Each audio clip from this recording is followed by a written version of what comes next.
Hi, everyone. Thank you for being connected to this English class. Today I'm going to talk about the crisis that is happening about the pandemic, the coronavirus. I'm going to give several classes focusing on the different aspects that this virus is affecting everyone. Today I'm going to talk about the fear and the fear sorry, the fear to the pandemic itself, to the virus, and then we will talk about the fear of economy, about the consequence on the couples and the people living on the same place. I will try to cover as much aspect as possible regarding the pandemic. So right now, let's talk about the COVID-19 itself and the fear that we have. It's completely normal to be afraid of getting the sickness. One thing that I want to be very clear is that there are some people over there thinking that the pandemic is not real, that it's not happening, that it's not important. And we have to be very real. We have to be aware and take consciousness that it's happening, it is real. There is a lot of people dying, and we cannot say, oh, nothing happened, it doesn't matter. No, it's totally real. There are some people saying, do you know anyone that has coronavirus yourself? Someone that is very close to you? And people are trying to invent that this is not real. Hey, tell that to the thousands of people or families that somebody died around. My grandmother's sister died in Spain of coronavirus. So it's completely real, and we have to accept that. We have to stop dreaming that this is the government lying to ourselves. No, that is completely real. It is happening, and we have to face it. We have to learn to face it. So it's completely normal that we have fear to getting sick, and if we get sick, that we can pass it to our family or your children, and even more that you could have any kind of complication, like the complication in the lungs, in the breathing, and all of that, and of course the risk of getting so sick that you might die. So all of that is in there. To understand the emotional pressure and what we are feeling inside, we have to talk a little bit about fear. So let's do that. I like to say, to explain you, that I'm teaching from my house, and because of that, I'm in my living room, and it's really hot in here because it's summer in Mexico, and that's the reason why I can stop sweating. So that's what I have. If I open the window, you will hear a lot of noise from the street. So let's go back to fear. Every time that we feel afraid, we don't like it. Can you recognize yourself in that?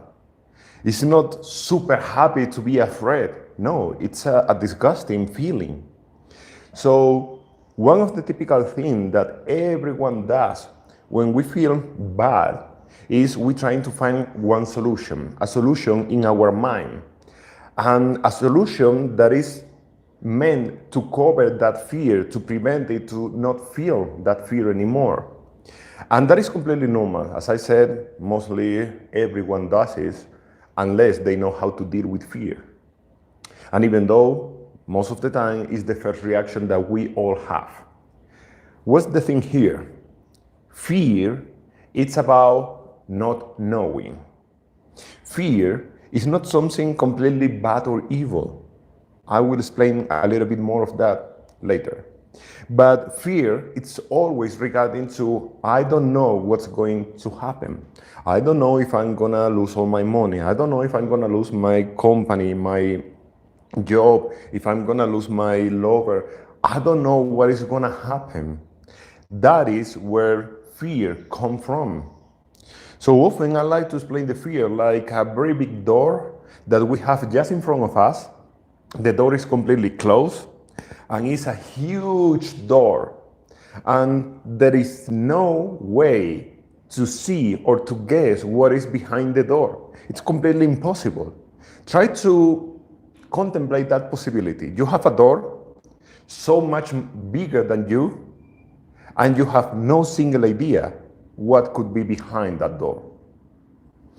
Can you realize that you start to imagine what could be on the other side? You start to try to find security on, oh no, everything is gonna be okay. On the other side, it will be safe. And you start to imagine what could be on the other side. Truth is, you have no idea. Every single thought of what could be behind that door is a fantasy. You are imagining it. It's not real. You don't know what is gonna be behind. Breathe. Now, I'm going to bring into a very specific example. I think that at some point in our life, everyone we have faced an economic insecurity, maybe right now. And what is one of the typical things that we do? We go to bed, we try to sleep. Of course, we cannot because we are afraid. And in bed, we start to fantasize. Oh, I'm going to get that amount from my job. My sister owns me that other amount, and I could borrow that from that other person. And you start to do all your math in your mind, in your bed. What is funnier is that when you do that on the bed, you even have an excess of money. You could even go on vacation, right? But what's the next thing that you do? You do your numbers, everything seems to be okay. And 1 second later, you are doing again the math. What happens if your system doesn't return you what she owns you, or what happens if you lose your job, and you start to do all the possibilities, just trying to feel secure. And when you are done, you do it again and again and again, and you are stuck in there. Do you understand? Breathe. Every time that fear hits you, you try to fantasize and to lie to yourself. You have a problem with your lover, and you start to be afraid that your lover could drop you, and you start to think, oh no, that will never happen. My lover will never cheat on me. That is completely impossible. And you are just lying to yourself. I'm not meaning that your lover is cheating on you. I don't know your lover, right?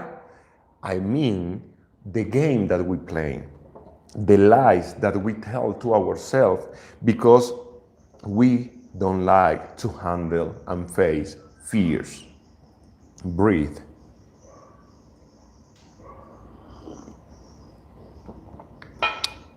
However, fear has something positive. It's not completely negative. It's a survival instinct, the fear itself, and why we have it. Every time that we have fear, it happens two things. The first one is that we get paralyzed, we get frozen. We don't move, we don't know what to do, we don't know what to think, and for a moment we are like, I have no idea what to do. In those cases, fear are protecting us from a physical danger. For example, if you are going to cross a street and you don't look well both sides, and you hear the noise of the car coming, immediately the fear blocks you so you cannot move, and it's saving you from a crash, for example. So that is one of the most typical things that fear does. It blocks us, it makes us feel frozen, and it completely negates your mind, your thinking abilities.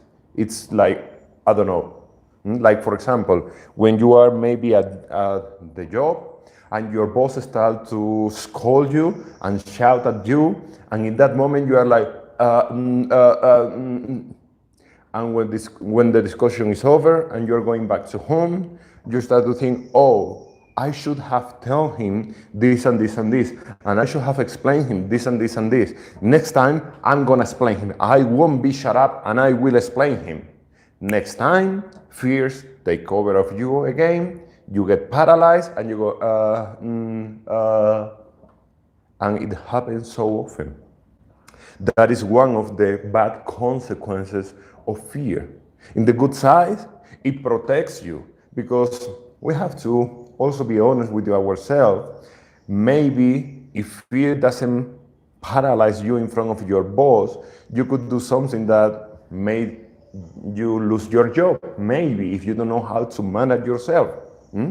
But then it goes to the other extreme where you are not able even to explain yourself. Maybe what your boss is telling you is not right. There is a misunderstanding that you could have explained and you didn't because you were completely paralyzed out of fear. I mean, that is the negative side. The other thing that fear does, which is also positive, is it forces you to be prudent. Breathe. People don't pay attention enough to the virtue of being prudent, of taking care of themselves, of their life, of their well-being, simply because of happiness, simply because I want to be happy and I have to take care of myself. But instead of that, so many people only take care of themselves when fear is in there. So like now that there is this coronavirus, what is happening? Well, people are so afraid of the virus that they accepted to stay home, to just go on the street for the minimal things and really stay home. There are some countries where that was not even enough to say people, hey, stay home, be prudent, be responsible, care for your life, care for the life of others that you could pass the virus, stay home. So they started to put fines, tickets, if you get into the street with no justification. That is the case of Spain and Colombia, and there are a few other places where you will get a ticket if you get out during this period of the virus. So in there, it's because fear was not even enough to make people responsible, to make people understand the importance of being prudent. And so much people say, oh, but I have nothing, I feel well. Well, you could be asymptomatic, you could have the virus and never know about it, but you could pass it to some people that could have a breathing difficulty or an old people, and it could mean that someone gets sick or even die. So when prudence is not there enough, fear is the one that makes that job. Fear is the one that say, okay, now everyone has to stay at home. And you choose whether because you are afraid of the virus or because you are afraid of the ticket that the police will put you. But you will be at home. So it's forcing people to be prudent. And the more personal growth that you do, and the more that you work on the virtue of prudence, the more that you will change fear into prudence. And that is one part that we will do during the class of today. First, I needed to explain you where does your fear come from and how do you normally react to that. So, we move in another aspect of the fear. We try to fantasize and to imagine what is behind what could happen. But also, let's try to feel the next one. Just allow yourself to pay attention inside, to go to yourself. If you can, close your eye for a moment. Feel the fear that you have to the sickness and to the virus itself. Do not go into the fear of economy. I will give a class only about that. Go into the fear of the virus itself. The fear that someone on your family could catch it. That it could affect your children, your parents, maybe yourself if you are in the group of risk.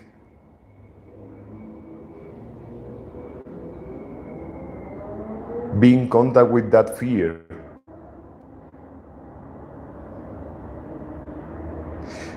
Can you realize that something inside you wants to find security?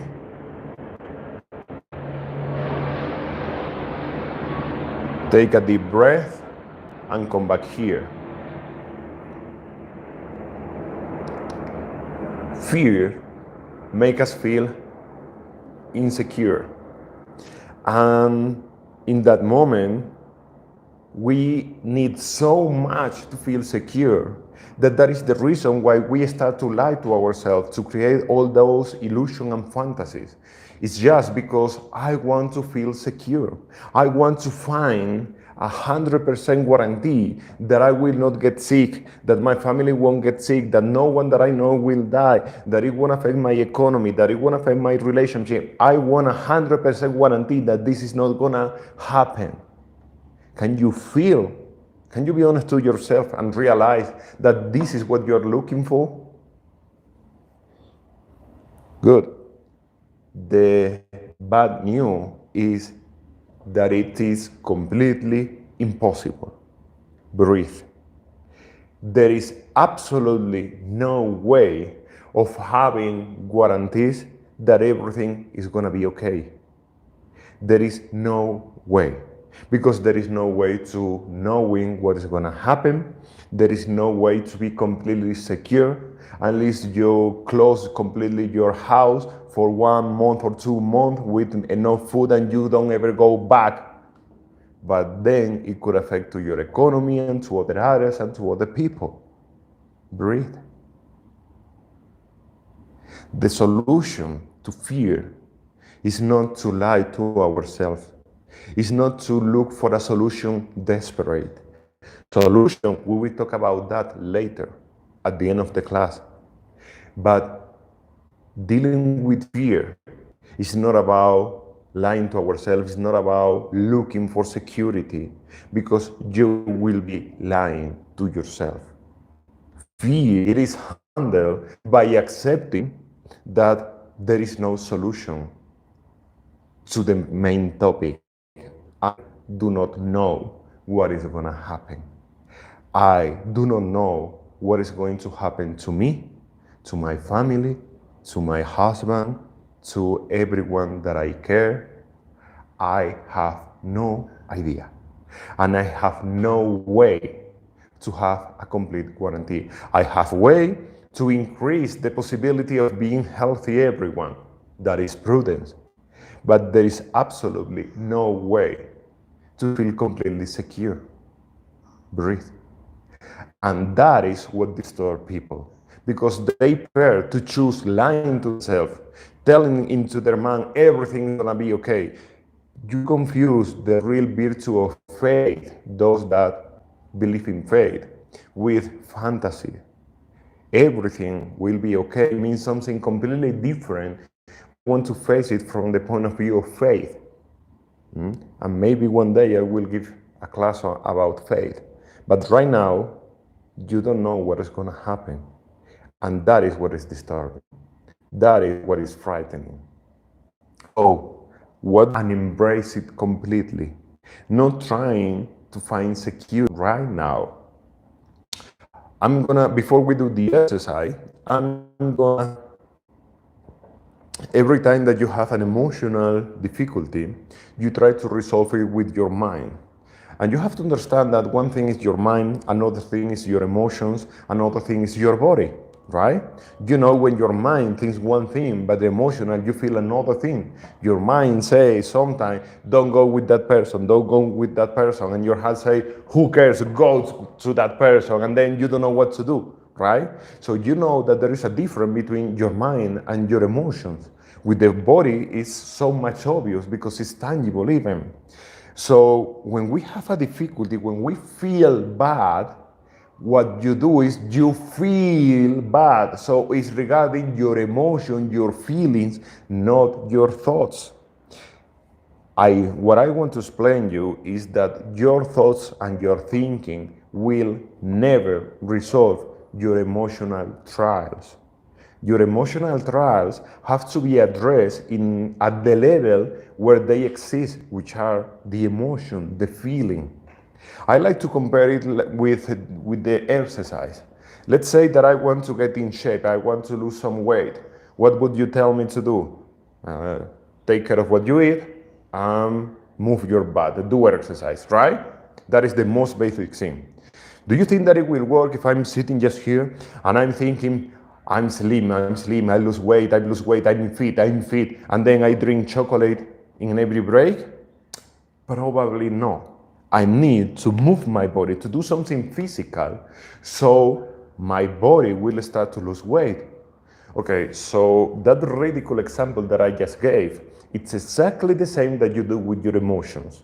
You feel bad and you try to resolve it by overthinking about it. It's a feeling, it's not a thought.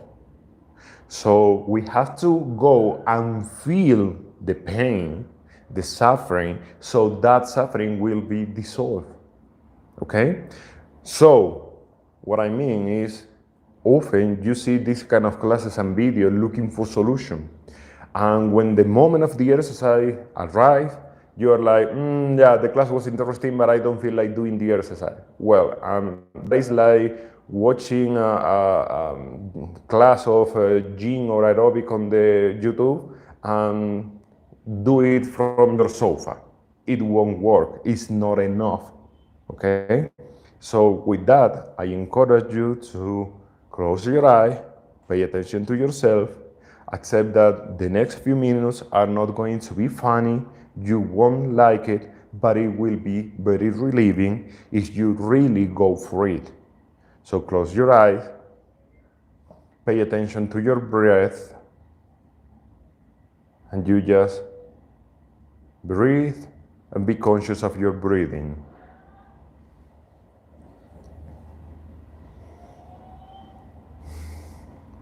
Allow yourself to feel now, to connect with the fear to the coronavirus, to the sickness, the fear of catching it yourself, or that someone could pass it to you if you have family or you live with someone that is going out to work, or sometimes they are not respecting the stay home. The fear to pass it to your children, your parents. Connect with the fear of the virus itself. You might realize that in your mind you're trying to find solutions, you're trying to run away from the fear. Just remain in touch with the fear itself. Do not allow yourself to go into those fantasies or to run away from fear. Instead of that, imagine that you sit on that fear. And the only thing that you have to do is breathe and feel the fear. Be conscious of your fear and just remain there. I surrender and I accept that I'm afraid.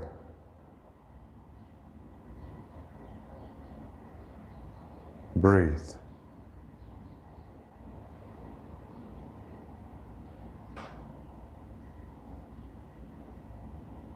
Allow yourself to feel fear. Do not try to protect yourself with pride of, I am not afraid. That is lying to yourself.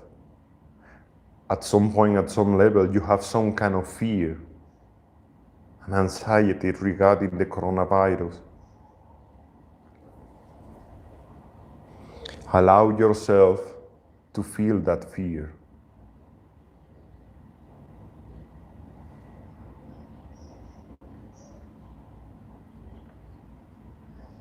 And just sit there, conscious of the fear. Every time that you have to go out to the supermarket, that fear awakens again. The moment that you have to start touching the products that you are going to buy, the moment that you are going to pay, or the cashier gives you back the cash or your card, the moment that you see at the supermarket someone coughing or sniffing, fear is there. Just be there. Be conscious of that fear.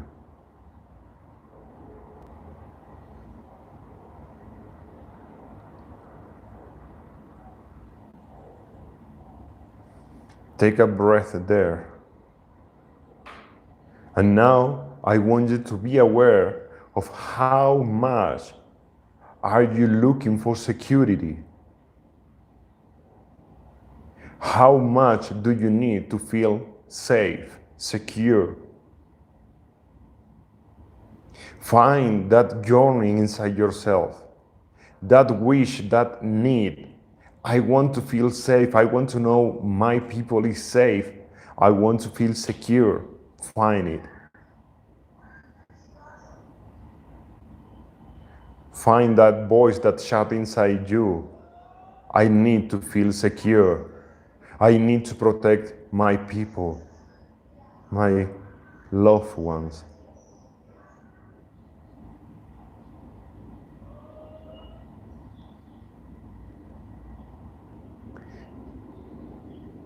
The pain comes from that need of the security. The pain comes from the misunderstanding that you could even reach it at some point. Mourn that desire. I know that it's heartbreaking, but it's the truth. There is no way to find an absolute security. Mourn it. It doesn't mean that you will become careless. Of course not. It doesn't mean that you will become imprudent. Of course we won't. What we want to mourn is the need of security. The need of feeling safe and protected. By feeling it.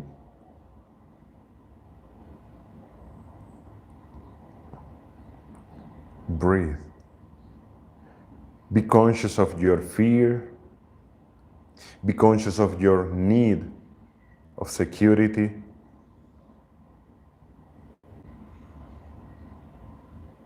Just remain there. Become fear into your best friend. Be close to your fears.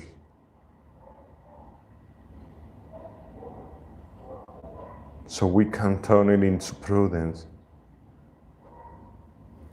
And the only thing that you have to do is breathe and remain aware of the fear, of the panic, of the anxiety regarding the coronavirus.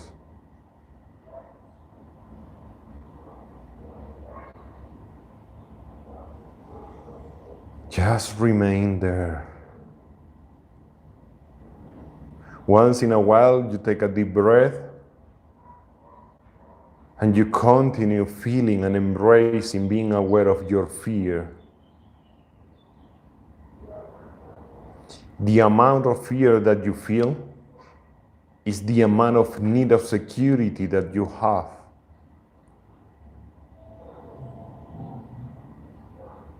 Breathe. Be conscious about it.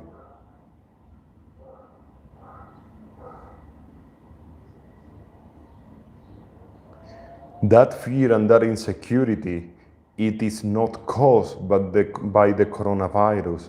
That fear and insecurity has always been there. And the actual pandemic, it's only showing what was already inside you. But it was there already. So by feeling it and becoming aware of it, you will dissolve it, not only for the coronavirus, but for your life after this crisis. Remain there. Conscious of your fears, conscious of your need of security. Mourn the need of security. Accept to lose. Accept the truth. I will never have absolute security. Not for me, not for my loved ones. Mourn. Breathe.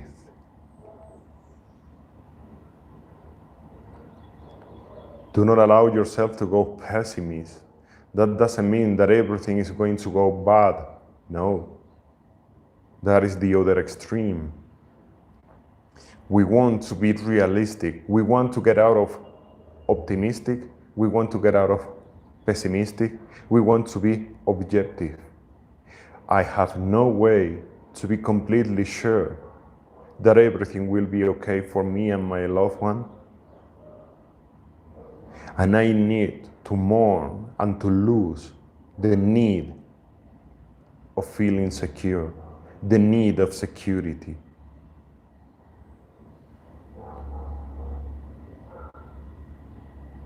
So I will stop lying to myself, inventing fantasies, creating false hopes.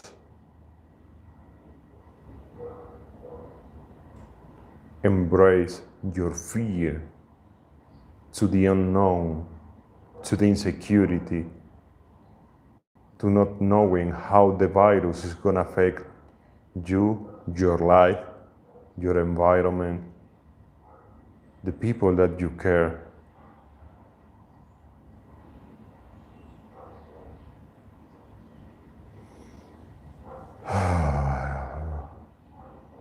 Good. Just a few more seconds in there. Try to go even deeper on that fear.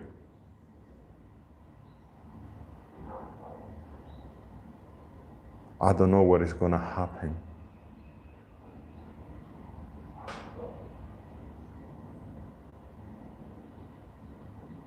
Breathe.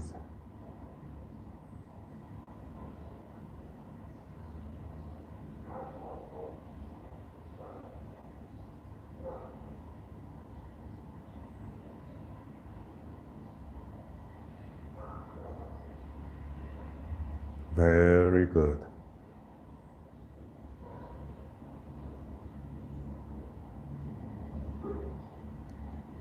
Surrender to the crisis, surrender to the virus. It is happening. I accept the coronavirus is happening. I surrender. Stop fighting against it.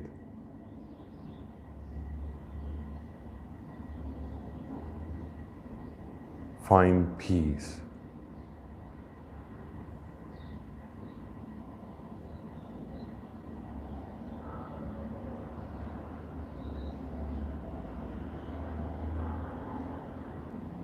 Yeah. Take a deep breath. Now you allow yourself to come back, opening your eyes, and we're going to take what we call a vocal breath, which means that you're gonna inhale, and with the exhalation, you will do this sound. You have to hear your own voice, so let's do it together.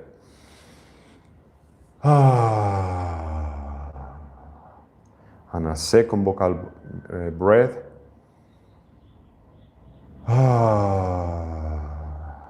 Good. You realize that it's a lot of pressure relief by doing this exercise. It's what we call an emotional integration. And what we do is we relieve fear, but instead of by fighting it, that it doesn't work, actually it augments it, by feeling it, by tunneling into our best friend, to being in contact with our fear, then the fear starts to decrease. And now your brain starts to be more free, and you can start to think better, to be more objective, to see reality, and that is where prudence can kick in. I said that there is no way to have completely security, that we are going to be fine. And that is true. But we have the tendency whether to be optimistic or to be pessimistic. An optimistic person will always look only the positive things and will deny everything negative.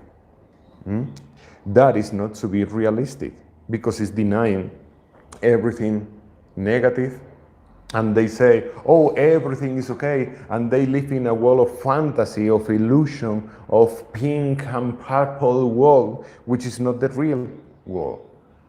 So being optimistic is not good. However, being pessimistic is the other extreme. Pessimistic people see only negative things. They don't see the positive things. They only look at what is going wrong, what is bad, and they deny everything else. So negative people, they live in the hell. So positive people, optimistic, not positive, sorry. Optimistic people, they live in the cloud. Pessimistic people, they live in hell. None of them live in reality. None of them live in earth. So I'd really like to bring that objectivity, that reality to our life. And in this case, for example, to bring reality into the situation is to completely accept that there is a pandemic, that there is a virus, that there are thousands of people that got the sickness, that there are thousands of people that have died. We have to accept that reality.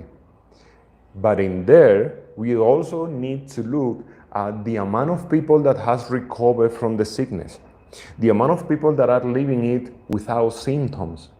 In every country, the governments has accepted that the official number that they have tested, they have to multiply it by 8 or 9. So it's 9 times the official numbers, because in there is people that are living ill with no symptom, or with so little symptom that they don't need even to go to the doctor. And so there is much more people that have the virus than the number that we see. From all those people, well, first, all those people that have the symptom, the sickness with symptom or without symptom, is just a little percentage of the total population of human beings.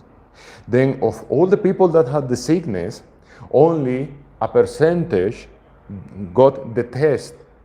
From the people that we have positive tests of coronavirus, there is only a percentage that get complication.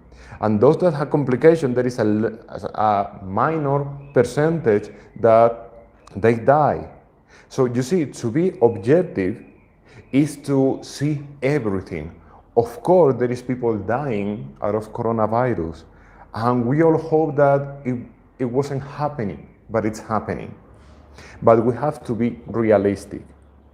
In most of the cases, it's not that problematic. You might not even realize if you get it in most of the cases.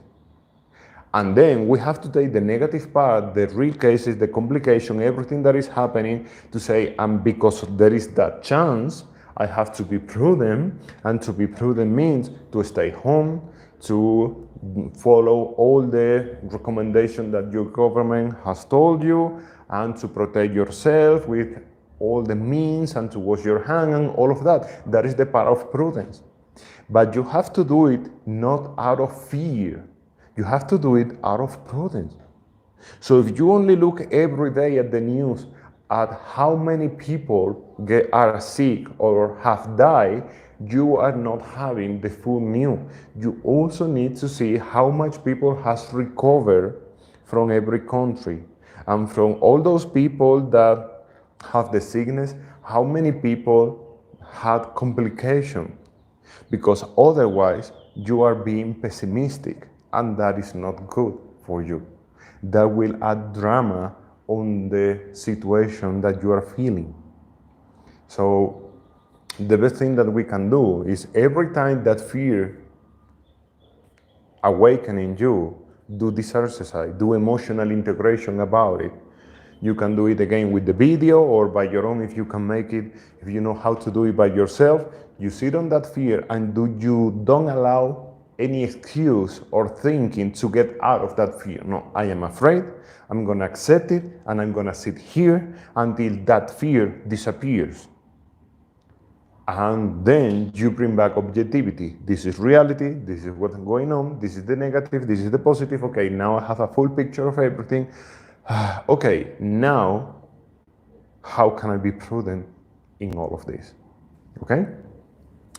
Of course, because we just did a little practice, you might need to do it again because fear is going to awaken again.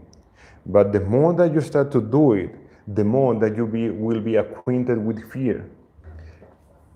I like to say, I've been saying this for many, many, many years.